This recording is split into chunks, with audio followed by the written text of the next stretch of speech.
Hi, and thanks for checking out my channel. My name is Hannah, and this is Jar of Fireflies. Here you'll find content all about my life as an Orthodox Jewish homeschooling mother of three. And today, I'm going to talk to you about the top 10 things I do not do in my homeschool.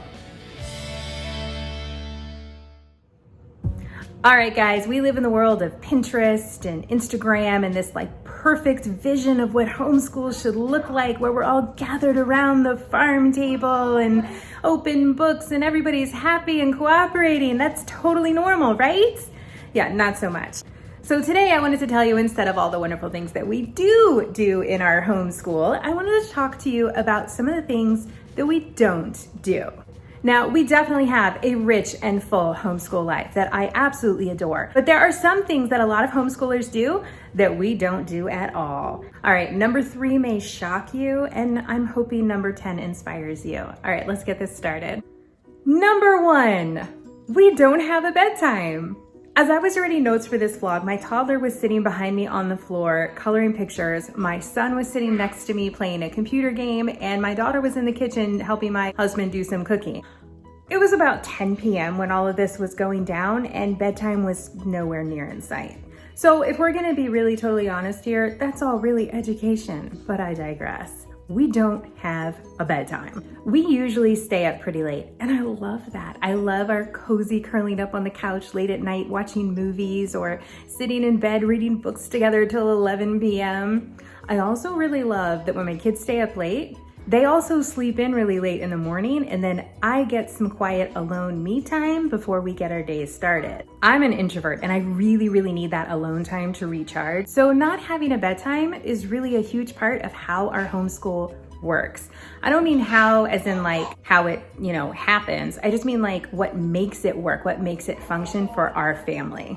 Number 2, we don't follow a schedule. So kind of along the same lines of the no bedtime, we don't follow a schedule.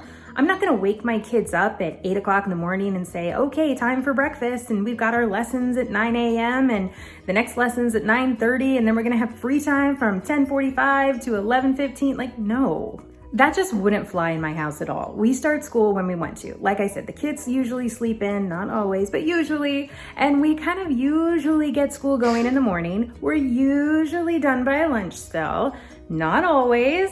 And also, if my kids tell me that they're done with something, we're done. I'm not gonna keep pushing my kid to work on a math assignment when they're totally not in the mood. We're gonna take a break, go outside, go read a book, play a game, whatever. We're gonna go do something else until they're ready to head back and tackle that with full focus. We have definitely been known to be up at 11 o'clock at night because we're reading a book that we are just so into. And if my son asks me to do math at 6 o'clock at night, I'm not gonna say, no, you can't because math was at 3. Yeah, we're just gonna kind of flow with it. We do keep a rhythm to our days, but we don't keep the schedule. And this really works for us. And this is why I schedule out our weeks using a checklist instead of a timetable. So then I know as long as we've checked off all the things that I had planned for the week, we're pretty good. All right, number 3, we do not go to the library. I know, I'm gonna lose my homeschooler card for this one, right? But we don't go to the library. When my oldest was very young and he was my only child, we used to go for story time and stuff like that. But once I had 2 kids, it got a little bit harder. And by the time that I had 3, it was just utter chaos.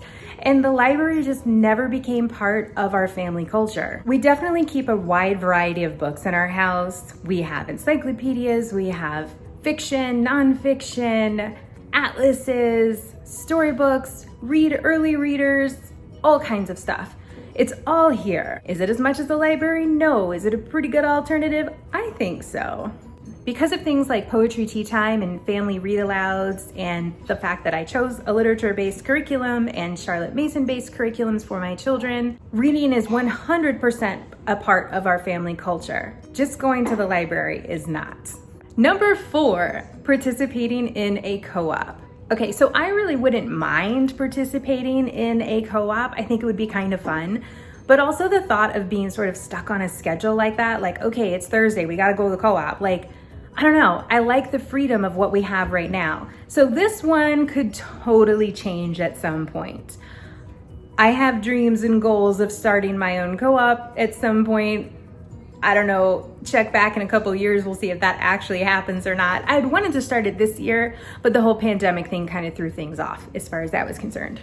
Also, because we're not Christian, so many of the co-ops around here are Christian, and you have to sign a statement of faith and things like that, and that just doesn't work for our family. So we're left with just like a couple of alternatives as far as a co-op goes, and those co-ops are a little bit farther from my house than I'd like, or they just don't offer what I would want out of a co-op. To go ahead and answer your question, what I would want would be extracurriculars and social time. You know, my kids are too young for a book club at this point. I'm not interested in going for, you know, a math club or something. I want like the fun and the social, but I don't just want a field trip co-op. See, I want a unicorn, which is why I need to start my own co-op. So hang on, maybe 2022, we'll see. Number 5, we do not follow a traditional calendar. This year, my daughter started her school in July. My son is going to be starting his school year in August. Last year, I think we started in October. We just kind of do what works for our family and our schedule for that year. We don't take a winter break. We do take about a month off for the high holidays. We usually start our school week on Sundays just to get a head start and that extra day to get all of our things checked off for the week. But bottom line, we don't need to follow a traditional calendar because we're not a traditional school. We get to do whatever we want, and I really love that. We get to do what's best for our family and what's best for each kid as far as when to start the school year. And yeah, I really love the freedom of homeschool. All right, number 5, have a classroom. We don't have a classroom. Yeah, okay, so when we started out our homeschool journey, I did create this gorgeous classroom. The kids had desks and cubbies and their names were there and everything was all perfect and beautiful and posters on the walls, and people would come over and see it and they'd be like, wow, this looks just like a classroom when I was a teacher. And I was like so proud. But then we ended up doing our school things sitting on the couch reading the books together, or spreading out at the dining room table where we had a ton of room to sit and collaborate, or outside exploring nature. I mean, why just read about a rabbit when you could go outside and hunt for one in the backyard to observe? So our classroom kind of became this really glorified storage of our homeschool things. At one point, I even kept the door locked for that room because the kids kept going in there and like dumping out the math manipulatives and just making big messes and not cleaning them up. So we were like seriously just not even using this room. So recently I went through and I kind of took everything out of that room and then put things back in and rearranged it and turned it into a kids study. So now it's a place where my kids can sit and do their own projects or learning or whatever they want to, and they kind of have their own space. They do a lot of art in there, and it's really, really fun for them. It's now a really usable space, and we continue to do most of our schoolwork in the dining room and the living room and the backyard. I mean, the bottom line is when you're homeschooling, you don't need a classroom because the whole world is your classroom. Why contain yourself to 4 walls when you could use everything available to you all around you? Let's also not forget the word home in homeschool. Home is curled up on the couch. Home is sitting with your family at the kitchen table. Home is laying in the backyard on a blanket and staring up the sky and looking for animals in the clouds. This is home. Home is cozy. Home is warm. Home is not the 4 white walls of a classroom, no matter how many cute posters you put on the wall. So yeah, we homeschool. Home. School. Home. No classroom. Number 7, I don't plan too far ahead. Okay, yes, I do buy curriculums. They have the whole year planned out for me, and that's really nice, but I add some other things in there. So I have found that if I plan out like only a week at a time, I'm good. The moment that I try to plan out more than a week at a time, everything gets all messed up because we end up getting a little ahead here, a little behind there, and then the next thing you know, I'm having to redo everything that I've already written down and planned, and why did I spend all of that time planning? So I have found that what works best for me is to sit down right before we start our school week. So I like to do this on Saturday nights. I'll sit down with my notebooks and everything for the kids for school, and I'll type up a little checklist of everything that I want to get done on our 4-day school week and write it all out and print it out, and we're good. I know what we've already finished. I know how school's going for us, so I know kind of how much to plan out. I know if they're ready for a little more, or I know if they're ready to step back and take a little bit less for more of a break. or scrap the whole week altogether. But I know because I'm right there in the thick of it and I can plan it all out perfectly for where we are right now in our homeschool, where my kids are at that time. And honestly, that's one of my favorite times of the week, where I sit down with all the notebooks and I plug a podcast into my ear. It's usually like a Brave Writer or something, and I can just like focus on homeschool and the planning and getting everything organized. It's totally my happy place. I absolutely love it. And then we're all set, ready to go for the week, and I can be really excited about what we're about to start now. Number 8. I don't do everything my curriculums tell me to. We're about to totally ditch the language arts in my daughter's curriculum in lieu of doing something else. I don't know what that is yet, but for now we're keeping with it until I can figure out the next best thing. For my son, we had this book that we were supposed to read a couple of months ago. We picked it up, started reading the first chapter, and my son was like, I really don't like this book. We put it down and never picked it back up again. I may read it eventually someday because I'm just curious what happens in the book, but my son didn't like it and I wasn't gonna make him. I skipped pretty much all the science during my son's first year of homeschooling. I skipped most of the art projects of my daughter's first couple years of homeschooling, which would surprise most people because we're a very artsy craftsy kind of family.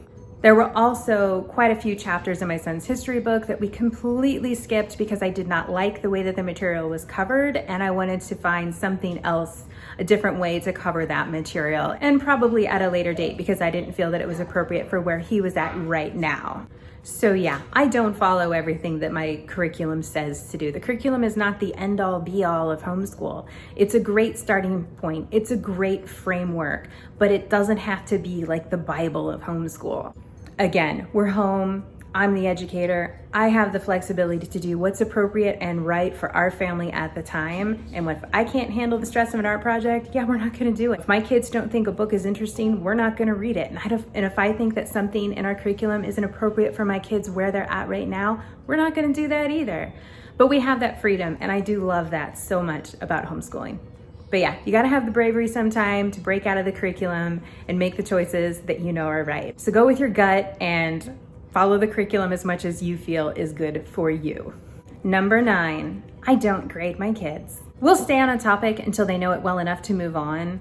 Like if it's math where a skill's building on itself, then we'll stay there until they know it well enough that we can move on to the next topic that builds on top of that. Or we'll stay on something until I feel that they've been exposed to it enough that when they go back later and start really diving into this topic, 10 years from now, these things that we read about ancient Rome and democracy will help my child understand 10 years later when he's learning about US history and government and how we've set things up, where these ideas came from, where they were originated, and all of that will make it easier for them to grasp later on. I'm not expecting my child to have a mastery of ancient civilization at this point in his homeschool life, but I know that us learning about things now will make it easier for him to recall and apply these concepts later when he's touching on these again or touching on things that these things came from.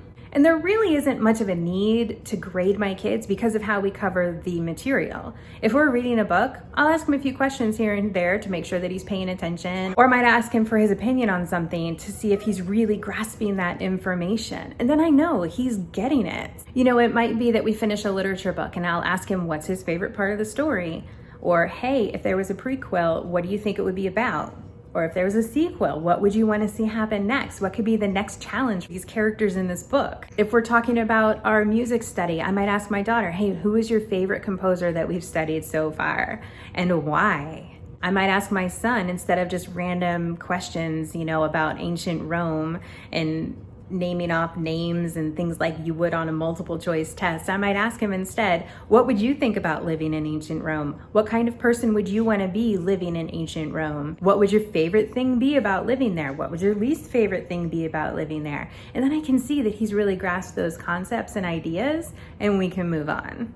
My main goal with teaching my kids at home isn't about getting straight A's. It isn't even about filling them with facts and information. My goal is to teach my children how to think, how to find the answers, how to communicate their thoughts and ideas clearly and efficiently. So these are things that, you can't really grade so easily. And again, why would we want to? Our school is different than a traditional school. We don't need to follow the model of the traditional school. There's a reason that we chose to homeschool, to do things differently.